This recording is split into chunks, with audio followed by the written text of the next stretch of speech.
बिस्मिल्लाहिर्रहमानिर्रहीम। मैं हूं जैगम नकवी और नए वीलाग के साथ आपकी खिदमत में हाज़िर हूं। आज चूँकि एक सोशल मीडिया पे और जो BBC का एक इंटरव्यू था उसके बारे में बड़ा तज़किरा चल रहा है। आज इस्लामाबाद की एहतसाब अदालत में भी वज़ीर ख़ज़ाना जो साबिक़ दौर हुकूमत मियाँ नवाज़ शरीफ के समधी थे, वो उनका केस था आमदन से ज़ायद असासाजात का, वो आज फिर उसकी समाअत हुई, लेकिन समाअत बग़ैर किसी कार्रवाई के फिर 16 दिसंबर तक मुलतवी हो गई। चूँकि इस केस में इसहाक़ डार जो इश्तिहारी मुलज़िम हैं और पिछले 3 साल से अदालतें उनको समन कर रही थी, लेकिन उनको इश्तिहारी करार देकर उनका केस अलग किया गया। लेकिन उनके शरीक मुलज़मान जो थे उनका जो केस है इस वक्त भी एहतसाब अदालत में चल रहा है। चूँकि इसहाक़ डार साहब ने जो कल गुज़श्ता रोज़ BBC को एक इंटरव्यू दिया था, उसमें उन्होंने ये दावा किया कि उनके सिर्फ एक घर है, लेकिन जहाँ पे जो असासाजात का रेफरेंस 2017 में दायर किया गया था उसमें जो सुप्रीम कोर्ट ने ये कहा था कि इनकी जो जायदाद है, जो आमदन है, वो उसमें इतना ज़्यादा बूस्ट आया था कि उस पर भी काफ़ी जो सवालात उठाए गए थे। और नैब ने जब रेफरेंस फ़ाइल किया तो इसहाक़ डार जो है बाहर गए और बाहर से ही आगे UK चले गए। लेकिन आज इस वक्त हमारे साथ मौजूद हैं फ़याज़ महमूद जो कि सीनियर करस्पॉन्डेंट हैं। इन्होंने पूरा जो रेफरेंस है उसको कवर किया और पनामा रेफरेंस, चूँकि पनामा रेफरेंस से ही ये रेफरेंस दायर करने का हुक्म दिया था सुप्रीम कोर्ट ने। तो फ़याज़ से पूछते हैं कि फ़याज़ ये बताएं कि जो इसहाक़ डार साहब का रेफरेंस जब फ़ाइल हुआ तो क्या उसमें उनकी प्ली क्या थी और रेफरेंस में उनका जो एक लुब-ए-लुबाब बताएं कि उसमें क्या था? सबसे पहले जी अस्सलाम वालेकुम। जैगम, इसमें हुआ ये था कि सितंबर 2017 में रेफरेंस दायर किया गया था, जिसमें इसहाक़ डार पे इल्ज़ाम आयद किया गया था कि उनके जो एसेट हैं वो उनमें एक बहुत बड़ा बूस्ट आया है। तो उनके ख़िलाफ़ जो रेफरेंस दायर हुआ था वो भी एसेट बियॉन्ड मींस का, यानी कि आमदन से ज़ायद असासाजात का रेफरेंस था। और नैब की जो सेक्शन 14 उस पर लगाई गई थी और उन पर इल्ज़ाम था कि उन्होंने जो एसेट हैं इतनी ज़्यादा तादाद में बढ़े हैं कि इतना उनके जो आमदन थी, उनकी आमदन कम थी, जो एसेट हैं वो ज़्यादा हो गए। अगर हम एसेट्स की बात करें, जो पनामा की JIT रिपोर्ट सामने आई थी जिसकी रोशनी में ही सुप्रीम कोर्ट ऑफ पाकिस्तान ने अहकामात जारी किए थे, तो उनकी जो मजमूई आमदन है और जो एसेट्स हैं, एसेट्स में 91% इजाफा सामने आया था। यानी कि अगर आपको मैं एग्जैक्टली फ़िगर बताऊँ तो वो 90 लाख से अचानक बढ़े और वो 83 करोड़ 10 लाख तक जान पहुँचे। तो जिसके बाद उनके पास इसका कोई जवाब नहीं था कि ये इसके ज़राए क्या हैं। जब वो ज़राए बताने में मुकम्मल तौर पे इन्वेस्टिगेशन टीम को नाकाम रहे और जो JIT थी उसको अपने ज़राए आमदन बताने में नाकाम रहे, तो जिसके बाद सुप्रीम कोर्ट ये इस कंक्लूजन पे पहुंची कि ये नैब का रेफरेंस बनता है। जिसके बाद नैब की सेक्शन NAO 1999 की सेक्शन 14C के तहत उनके ख़िलाफ़ ये रेफरेंस दायर कर दिया गया और 27 सितंबर 2017 को उनके ऊपर चार्ज फ्रेम कर दिया। हम तब वहीं पे ही थे। उनको जब वो वहाँ पर पहुँचे तो सख्त सिक्योरिटी के इंतजाम थे। उस दिन हमें तो अंदर नहीं जाने दिया गया। वहाँ पर रेंजर्स और दीगर जो सिक्योरिटी लॉ इन्फोर्समेंट एजेंसीज़ वहाँ पर मौजूद थी, हमें अंदर जाने नहीं दिया गया था।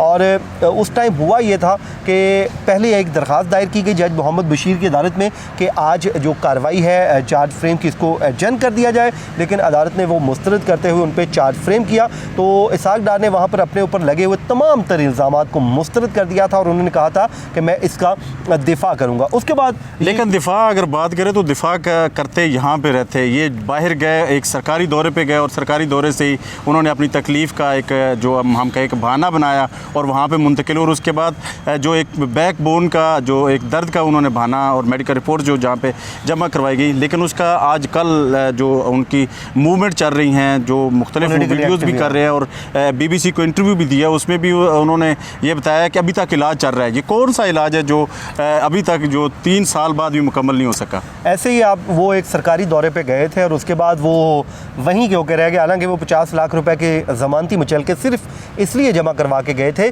कि वो अपनी हाज़िरी को यकीनी बनाएंगे, लेकिन ना तो उन्होंने हाज़िरी को यकीनी बनाया बल्कि उन्होंने बाहर रहने को तरजीह दी। जो मुझे लगता है कि शायद डार साहब मुकम्मल तौर पर खौफज़दा हो गए थे इस पूरे सिनेरियो से कि अगर ये ट्रायल चलता, और वो बड़ा स्पीड से ट्रायल चल रहा था, तो अगर वो ट्रायल चलता है तो ज़ाहिरी बात है उनके पास जो एसिड बियॉन्ड मीन्स का एक बड़ा स्ट्रॉन्ग रेफरेंस है, तो उनको सज़ा हो सकती है और जेल में जा सकते हैं। तो शायद वो उस तमाम तर मुश्किलात से बचने के लिए उन्होंने ये रास्ता चूज़ किया कि वो वज़ीर ख़ज़ाना होते हुए बाहर चले गए और बाद में कुछ अर्सा वो वहीं पर बैठ के ही चलाते रहे। शायद खाकान अब्बासी साहब की कैबिनेट का हिस्सा भी रहे, लेकिन बाद में वो हट गए। उसके बाद मिफ्ता इस्माइल साहब आए।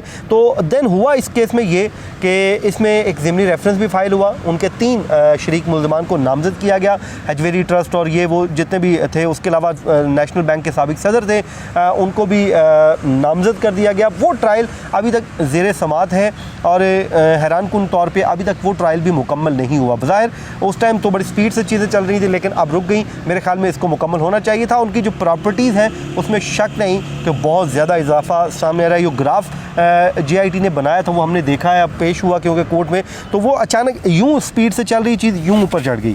तो उनकी जो एसेट हैं वो बहुत ज़्यादा बड़े थे। देखिए, जो नैब का ऑर्डिनेंस है उसके तहत तो एक मुकर्रा मुद्दत है कि आपने ट्रायल मुकम्मल करना है।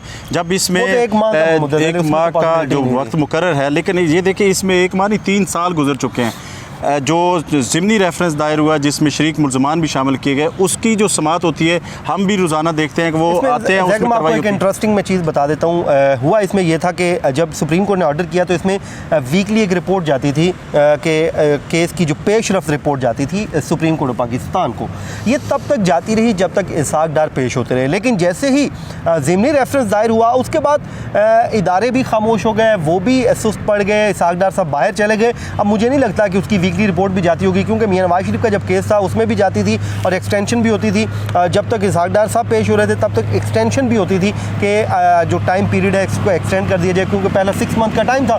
तो उसमें हमारे इदारों की भी सुस्ती, आप कहने कि वो भी सुस्त हो गए हैं कि डार साहब नहीं है, तो जो बाकी मुल्ज़मान हैं उनके ऊपर वो उस तरह की नहीं है। अब यानी कि आज भी बगैर कार्रवाई के, पहले मुझे याद है कि डार साहब आके कहते भी थे कि एडजर्न किया जाए तो एडजर्न नहीं मिलता था, एडजर्नमेंट नहीं मिलती थी, लेकिन अब एडजर्न भी हो रहा है। चले अब तो कोविड है और सूरत हाल, लेकिन फिर भी 3 साल लग गए। मेरे ख्याल में अब तक इस ट्रायल को उनके शरीक मुल्ज़मान की हद तक कंक्लूद हो जाना चाहिए। शायद ये बताएं, जो गुज़श्ता रोज़ उन्होंने अपने एक इंटरव्यू में बड़ा कहा कि मेरे पास सिर्फ एक घर था जिसको भी अभी जो मौजूदा रजीम है, जो हुकूमत है, उसने कन्फ्यूज़ कर लिया, उसको कब्ज़ा कर लिया और उसको मुंजमद किया है। क्या जो एक रिपोर्ट पेश हुई थी उसमें समझते हैं कि ये एक ही घर उनके नाम था? नहीं, एक घर नहीं था उनके नाम पे। देखें, ये जो रिपोर्ट जब जमा हुई थी जिसमें उनकी प्रॉपर्टीज़ जब अदालत में अटैच करने के लिए मामला आया था तब ये रिपोर्ट सामने आई थी, तो उसमें बड़ी चीज़ें सामने आई थी। देखें, उनका इस्लामाबाद में भी प्लॉट था, लाहौर में भी प्लॉट था, DHA की बात हो रही है उसमें भी प्लॉट था, उस तरह उनकी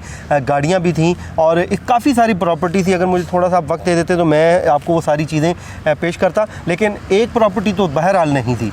देखिए, जो कई प्रॉपर्टी, कई प्लॉट्स हैं, ज़रई अराज़ी भी है उनकी, उसके कमर्शियल प्लॉट्स भी हैं जो इस्लामाबाद की एहतसाब अदालत में जमा हैं। लेकिन देखिए, इसहाक डार साहब ने जो अपने इंटरव्यू में बड़ी जो है ना वो अपना सीना चौड़ा करके कहा कि ये सिर्फ नैब का झूठा केस है, लेकिन अगर झूठा था तो क्या वो पेश हो के अपने आप को क्लियर करवा सकते थे? लेकिन चूँकि आप भी कोर्ट रिपोर्टर हैं, आपको पता है कि जो रेफरेंस दायर किया गया इसहाक डार साहब की जो जायदाद शो की गई, जैसे आपने अभी बताया कि उसमें एकदम बूस्ट आया है, उस बूस्ट अप को कवर करने के लिए उनके पास कोई शायद जवाब नहीं था। एग्जैक्टली, एसेट बियॉन्ड मीन्स का ये केस था, तो इसमें वो उस तरह की चीज़ें थीं कि जिसमें उनको साबित करना था। देखें, नैब सबसे पहले बर्डन ऑफ प्रूफ जो है एक्यूज पर्सन पे शिफ्ट करती है, तो वो मेरे ख्याल में शिफ्ट करने में कामयाब हो चुकी, क्योंकि जब आपने मान लिया कि ये प्रॉपर्टीज़ मेरी हैं, ये जायदादें मेरी हैं, ये जो अकाउंट्स में रकम पड़ी है ये मेरी है, देन अब you have to prove it is legal earning. ठीक है, आपने साबित करना है कि ये जो मैंने एसेट बनाए हैं, मैंने उसका ये सोर्स ऑफ इनकम ये था। तो ज़ाहिरी बात है वो बड़ा मुश्किल हो जाता है एसेट बियॉन्ड मीन्स में साबित करना। तो मेरे ख्याल में उनको पता चल चुका था कि सज़ा होनी है। एक तो उनका वो पॉलिटिकल नैरेटिव भी है, वो ये समझते हैं कि उनके खिलाफ एक इंतकामी कार्रवाई हो रही थी, अगर वो यहाँ पे ट्रायल का सामना करते तो उनको वो इंसाफ के तकाजे पूरे नहीं होने थे जो अगर ये ट्रायल का सामना करते तो उनको शायद यकीन भी था और अपने जो सामने उनके किया धरा था, जो करतूत थे वो सामने थे कि उनको सज़ा होनी थी। जैसा कि पनामा में मियां नवाज शरीफ भी पहले इनकार करते रहे कि ये जायदादें उनकी नहीं है। वीकनेस थी तो वो ट्रायल के दौरान सामने उनके वकला ला सकते थे। जैसे मियां नवाज शरीफ ये कहते होते हैं कि अगर मैं ट्रायल का सामना ना करता तो मेरे खिलाफ जो केस जिस तरह का भोंडा Basically किस्म का उन्होंने बनाया गया, खुद हाँ, चीज़ें वो दी है कहते हैं ना। कि भोंडा किस्म का वो केस बनाया गया, वो ये चीज़ें सामने नहीं आनी, तो वो इस बात का क्रेडिट लेते हैं कि मैंने ट्रायल का सामना किया और मैंने अपने खिलाफ होने वाली एक कार्रवाई को, वो जिसको इंतकामी कार्रवाई का नाम देते हैं, उसको मैंने एक्सपोज किया। तो मेरे ख्याल में डार साहब को भी चाहिए था कि वो अगर वो समझते लेकिन हैं डार कि साहब ने वो नहीं था तो एक्सपोज कर देते। चूँकि जो डार साहब ने दावा किया है कि ये झूठा केस था, लेकिन डार साहब के लिए बहुत अच्छा होता है कि वो यहाँ पे आते हैं, पेश होके इसको केस expose कर देते का सामना करते हैं और उसके बाद अपनी जो चीज़ें थी वो सामने। अब तो अगर उन्होंने सारी चीज़ें पैदा भी करनी थी, बनानी भी थी, तो इतने 3 साल में तो वो बन भी चुकी होती। चूँकि हमने जो एक आज केस की कार्रवाई थी उसको तो बग़ैर जो कार्रवाई थी उसको आगे मुलतवी किया गया, चूँकि इसहाक डार साहब ने दावा किया था कि उनके ख़िलाफ़ केसेस जो हैं वो झूठे हैं। लेकिन अभी जो कि फ़याज़ ने बताया कि जो रिपोर्ट्स JIT की थी उसके मुताबिक जो इसहाक डार साहब के जो असासाजात थे, आमदन थी, उसमें बहुत बड़ा इजाफा देखा गया था। लेकिन उसका सामना करने के लिए इसहाक डार चूँकि राज़ी नहीं थे और इस वजह से ही वो बैरून मुल्क गए और वहीं के होकर रह गए। लेकिन इस हवाले से हम एक मज़ीद वीडियो भी बताएँगे कि इसहाक डार साहब की जो तमाम जायदादें हैं उनकी तमाम तफसीलात और उनकी जो इस वक्त की मौजूदा कीमत होगी, उस हवाले में से भी आपको एक वीडियो जो है ज़रूर दिखाएंगे। और इस हवाले से अगर आपको मज़ीद अपडेट्स हासिल करनी है तो प्लीज़ सब्सक्राइब करें हमारे चैनल को और हमें इजाज़त दीजिए। बहुत शुक्रिया।